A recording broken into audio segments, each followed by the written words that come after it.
Selamat siang semuanya.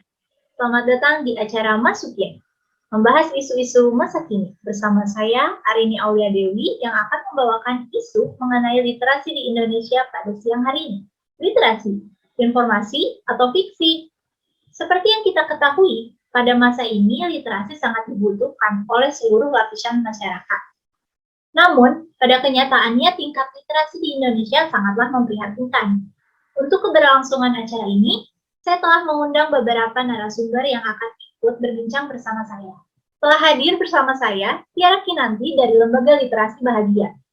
Halo Kak Tiara, terima kasih banyak nih telah menyempatkan waktunya. Sebelumnya, saya bisa panggil apa nih Kak? Halo, selamat siang semuanya. Selamat siang juga Kak Arin. Boleh panggil saya Tiara aja. Oke, baik Kak Tiara. Sebelumnya, menurut Kakak sendiri nih, gimana sih keadaan literasi di Indonesia saat ini?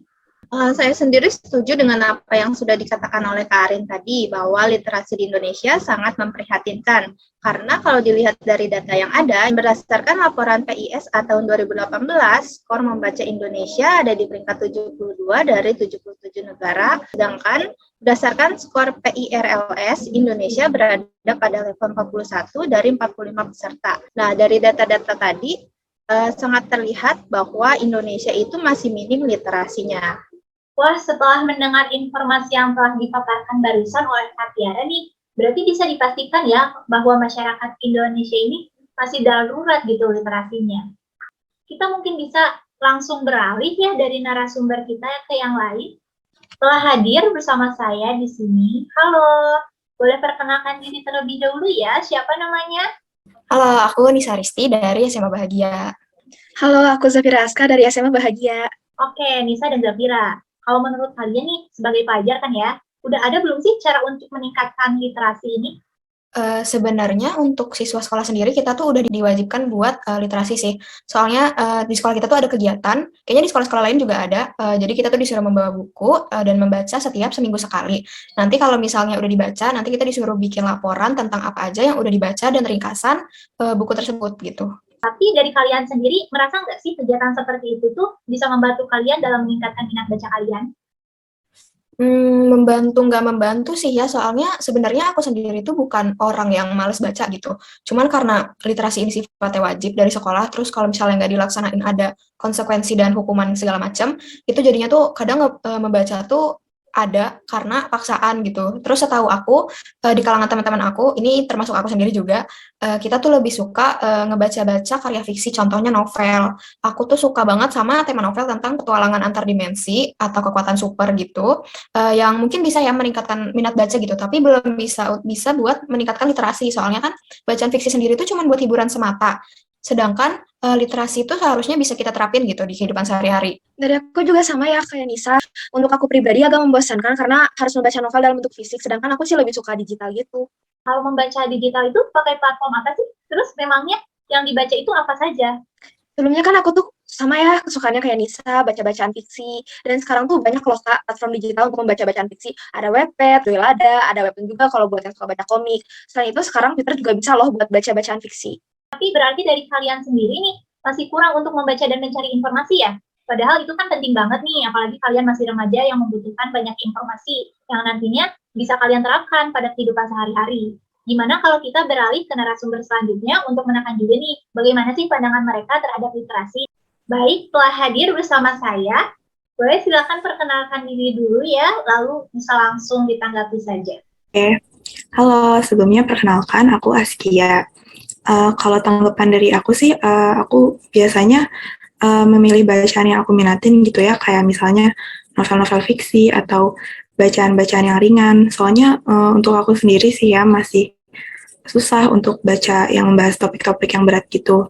Tapi sebenarnya karena aku masih mahasiswa, pasti perlu ya baca-baca jurnal gitu, kayak misalnya untuk keperluan perkuliahan sama tugas-tugas juga. Tapi kalau misalnya untuk di luar keperluan perkuliahan, untuk membaca bacaan yang topiknya agak berat, untuk aku pribadi sih masih aku kurang minat ya. Halo, nama aku Nabila.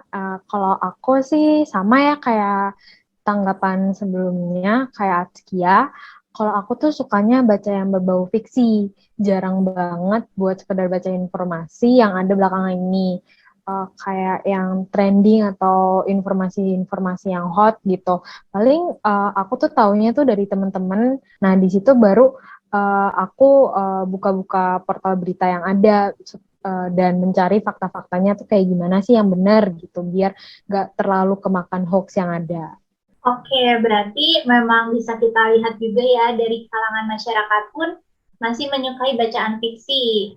Dan untuk membaca berita atau informasi itu masih susah gitu ya apabila tidak ada tuntutan atau suatu keharusan seperti untuk mengerjakan tugas atau lain-lainnya. Nah, Kak Tiara kan udah mendengar nih dari narasumber kita sebelumnya.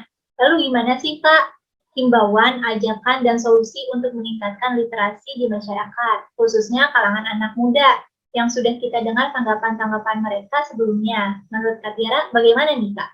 Mendengar cerita dari para narasumber kita tadi, berarti sebenarnya rasa gemar membaca di kalangan anak muda itu sudah ada ya. Hanya saja para remaja ini lebih tertarik dengan bacaan fiksi karena lebih seru, lebih bisa menambah daya hayal, dan sebagai hiburan juga dikala sedang penat dengan tugas sekolah. Nah, kalau begitu, literasi mengenai informasi tentang kehidupan sebaiknya dikemas dengan lebih menarik lagi agar bisa meningkatkan minat baca para remaja. Karena seperti yang kita ketahui, literasi informasi itu memiliki banyak manfaat untuk kehidupan sehari-hari kita. Misalnya aja nih, di masa pandemi seperti sekarang, kita harus banyak membaca informasi seputar COVID, seperti bagaimana cara mencegah penyebaran virus COVID, bagaimana cara menangani virus tersebut. Coba teman-teman bayangkan kalau kita tidak mengetahui informasi seputar virus COVID itu, tentu akan sangat berbahaya, bukan? Oleh karena itu, yuk mulai biasakan juga untuk melakukan literasi informasi yang memiliki peranan penting untuk kehidupan kita ini. Benar banget, saya juga setuju nih sama tanggapannya Kak Tiara barusan. Memang kehidupan kita di sekolah atau perkuliahan itu udah cukup berat ya, jadi kita butuh banyak hiburan nih biar kita nggak stres juga. Tetapi dengan membaca bacaan informasi seperti berita atau informasi yang berbobot, itu penting juga loh buat kehidupan kita, baik kehidupan sehari-hari atau dalam dunia pendidikan juga. Nah, dari tanggapan, solusi, dan ajakan yang sudah kita dengar, mungkin bisa diterapkan ya untuk kalian, berlaku juga nih buat teman-teman yang sekarang lagi nonton di rumah. Mungkin kalian juga sama seperti narasumber kita di sini yang lebih memilih bacaan fiksi dibandingkan dengan informasi-informasi. Dengan begitu, kita bisa menjadi masyarakat yang cermat dalam memilah informasi, seperti menghindari hoax yang banyak bertebaran nih saat ini. Sekian acara Masukin kali ini, literasi, informasi, atau fiksi. Saya Arini Aulia Dewi, sampai jumpa di pembahasan selanjutnya. Terima kasih.